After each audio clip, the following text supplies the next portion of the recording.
தமிழ் வழியாக ஆங்கில இலக்கணம். Omission of articles.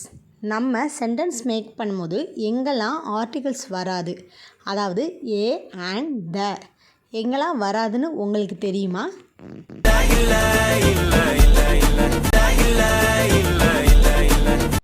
நீங்கள் உங்கள் நேம் எழுதும் போது A photo and photo the photo எழுதுவீங்களா? ஃபார் எக்ஸாம்பிள், உங்களோட நேம் ராஜு அப்படின்னா A Raju and Raju the ராஜுன்னு எழுதுவீங்களா?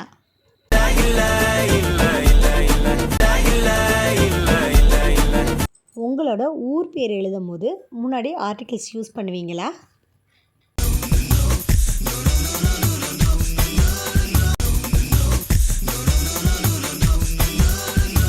இதே மாதிரி எதுக்கெல்லாம் முன்னாடி நம்ம ஆர்டிகிள்ஸ் யூஸ் பண்ண மாட்டோம் அப்படிங்கிறது உங்களுக்கு இன்னும் தெளிவாக தெரியணுமா? இந்த வீடியோக்குள்ள இருக்கிற லிங்க் பாருங்கள்.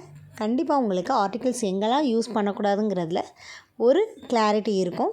தேங்க்யூ ஃபார் வாட்சிங்.